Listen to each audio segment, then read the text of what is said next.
Hey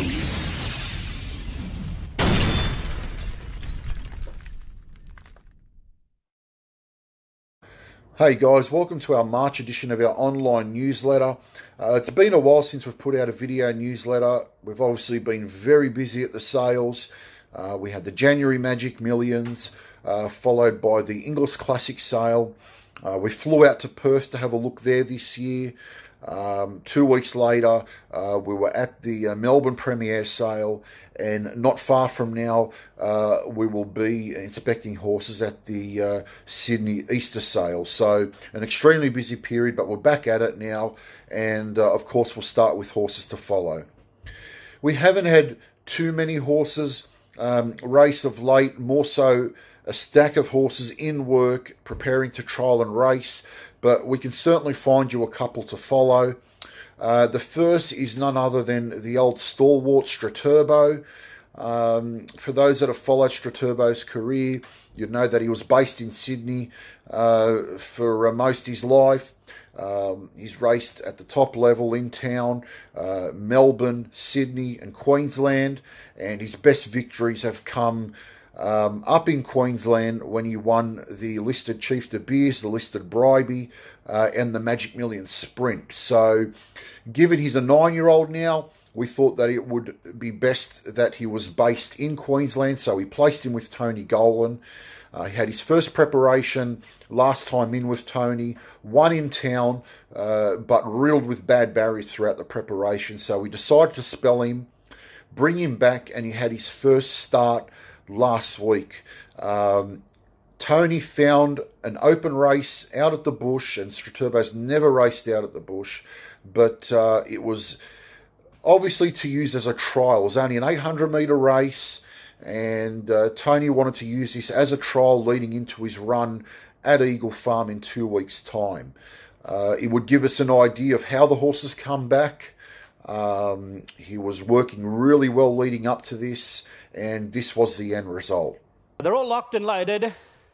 And away they go in the opening event, the Lightning, and Prime Target began well, getting away well also Straturbo, and the Grey Bagger Chances hit the ground running as well, not far off the Music Scene, followed just behind them then by Astraudry, Zuzu Kaki ahead of those in 5th spot, then goes District second last, and going down to the tail is Patchy Gift, but the Grey worked his way to the front, Bagger Chance, and will head up for home, elected a half in front over Straturbo, close enough if good enough. Prime Target stays down to the inside, followed by Zuzu Kakia. District looking to weave into the clear, followed then by Music Scene. Bagger Chances now tackled by Straturbo on the outside. Prime Target the inside, but shortly after Straturbo hit the lead and charges away to win the Lightning. A line up for second and third. We've got Bagger Chance kicking on well with Prime Target, and in there.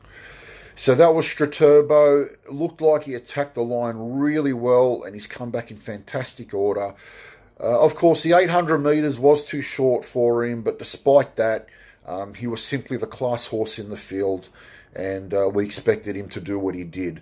That's his 10th win now, closing in on $600,000. He was only a $45,000 purchase from the Magic Millions sale. He's an absolute revelation. You can only dream of having a horse that is 9 years old, still winning races and loving racing, and he's certainly a favourite of ours. The next horse to follow, we've featured on here a couple of times. He's been hit and miss, this fellow, due to his ongoing issues, but his name's Vincero. Last start at Canterbury, he pulled up sore. We expected him to be very competitive that race based on his run prior, but on pulling up he had some issues. So Gary Portelli decided to give him a bit of a freshen up and bring him back where he was sent out to Newcastle on Newmarket Handicap Day, where there was a benchmark 78 sprint over 900 metres. The 900 was always going to be too short for him, but it was the run he needed going into his 1100 metre start next up, second up rather. But this was the race result. He ran a great race, and he looks like he's well on track. Settle better, and they're off. An Invincible Gangster left, fast out wide, speed inside of it, enjoyable, Don't Tease Me are going forward with Dream Charge. As he's ready, he's up to 5th. They've planted the favourite pretty deep. Back on the rail next as they settle fully into stride. As they go through the first couple of 100 metres of Royal Hootenanny, Gunnazara's railing through inside of it. Then followed Pelvin Chiro, Nick on the run second last, and Rastafarium is last of all. Around the corner, Don't Tease Me in front by a length now to Gunnazara and Dream Charge. Out deeper on the track, Enjoyable, Invincible Gangsters, the widest runner. Still running on, then as he's ready, and Royal Hootenanny. Don't Tease Me, pinched a break at the 150. Clear from Gunnazara and Invincible Gangster. And it's all Don't Tease Me, it's just run them into the ground. Don't Tease Me beats Vincero and Gun. So there you have it. 2 horses to follow. Straturbo, racing at Eagle Farm in a week or 2.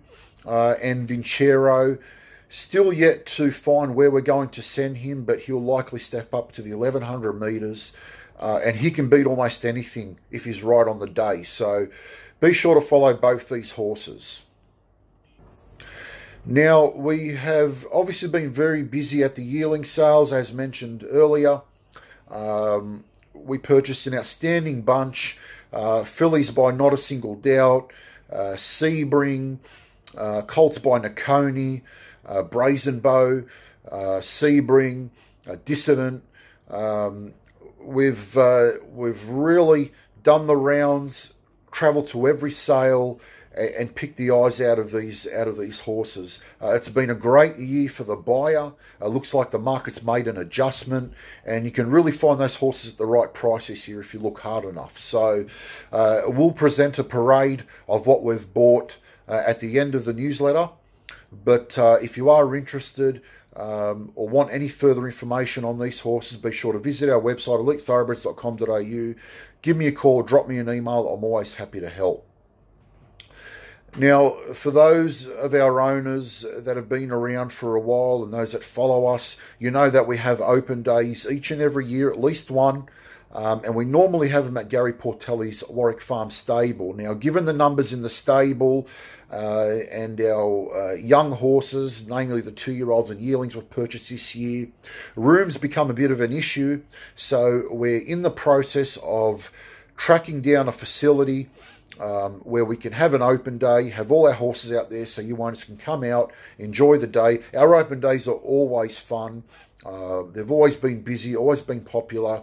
But look, we'll keep you up to date as to how we're travelling, and we'll let you know once we lock down a venue. But that's all we've got time for today. Thanks for watching, and we'll finish off with a parade of our young yearlings we've bought this year so far.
Venaloquio late with Home Rockin', but Cosmic Cameo staves them all off.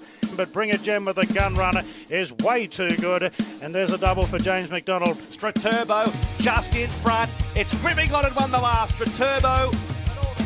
His coming away for a brilliant victory. It goes down to beat Octane Flyer and then came in third, Dothraki. Chester Shadow resuming today's a neck in front from Oxford Poet, who can't pull back the margin. Chester Shadow patiently ridden outside the leader. Here's Seeking Asylum with a last shot at them, bursting through on the outside. Oh, what a great finish. Seeking Asylum. Abdullah says, go on, Sebring Son. And it races up to hit the lead and starts to wedge away on the Rosebud. Sebring Son from Wild Erin, Let's Make It Rain. Regis run home into fourth, followed then by Tatouche, then Vanbrugh from Zoo Tanada, and Canby Bossy after leading, finished back at the tail of the field.